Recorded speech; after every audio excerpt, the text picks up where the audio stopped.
নির্বাচন আপনারা সকলেই অবগত রয়েছেন।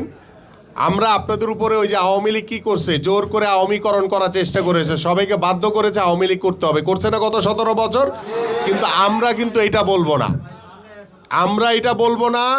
আপনাদের মন থেকে, আপনারা যেহেতু ব্যবসায়ী, আপনাদের মন থেকে যদি মনে করেন যে হ্যাঁ আমরা আগামীর ফেব্রুয়ারি নির্বাচনে ধানের শীষকে ভোট দিব, ধানের শীষের প্রার্থীকে বিজয়ী করব, বিএনপিকে বিজয়ী করব, জিয়া পরিবারকে বিজয়ী করব, দেশের উন্নয়নের জন্য, দেশের মানুষের কল্যাণের জন্য, দেশের মানুষের যে মানব সম্পদের যে আমরা গুণগত পরিবর্তন চাই, মানব সম্পদের যে উন্নয়ন চাই এবং দেশের রাজনীতির যে উন্নয়ন চাই, দেশের রাজনীতির যে গুণগত পরিবর্তন চাই, এই যে বিষয়গুলো নিয়ে প্রত্যেকটি সমাজের আপনাদের ব্যবসায়ীদের যে একটা গুণগত আমরা পরিবর্তন আনতে চাই।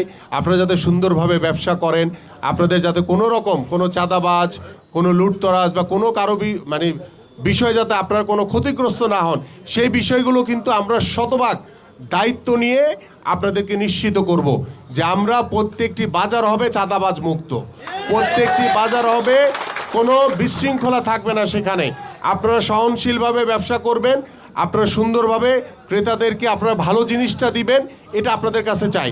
এই চিন্তা ভাবনা থেকে আমরা আশা করছি আগামীর ফেব্রুয়ারিতে, এই কথা না বলি,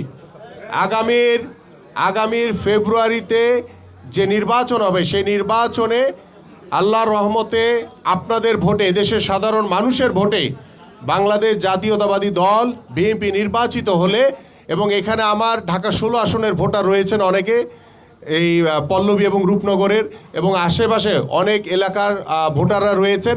আপনারা সকলকেই আমি আহ্বান করব, ইনশাল্লাহ আমরা এইভাবে ঐক্যবদ্ধ থেকে, সুসংগঠিত থেকে ইনশাল্লাহ আগামীর যে নির্বাচন হবে সেই নির্বাচনে ধানের শীষের প্রতীকে বিএনপিকে, জিয়া পরিবারকে, আপনাদের পছন্দের প্রার্থীকে ভোট দিয়ে ইনশাল্লাহ আপনারা জয়যুক্ত করবেন।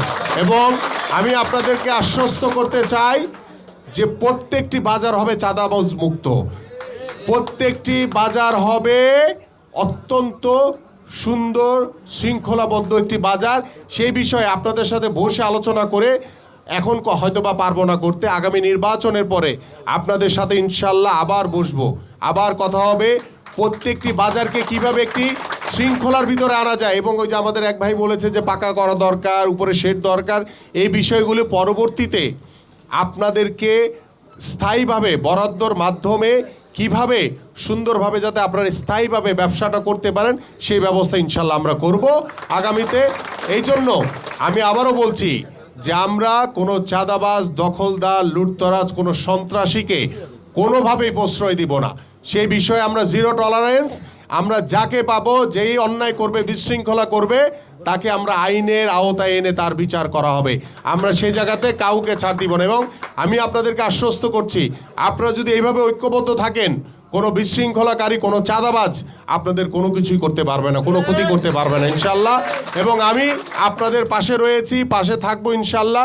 শুধু এই নির্বাচনের আগের জন্য বসা না, নির্বাচনের পরে ইনশাল্লাহ আল্লাহ পাক যদি আমাদেরকে কবুল করে আপনাদের সাথে আবারও বসবো। কারণ আপনাদের সমস্যা আমার নিজের সমস্যা, আমি আপনাদের সমস্যাগুলো নিজের সমস্যা মনে করে এগুলোকে দ্রুত কিভাবে সমাধান করা যায় সেই চেষ্টা ইনশাল্লাহ করব। আপনাদের সকলকে ধন্যবাদ।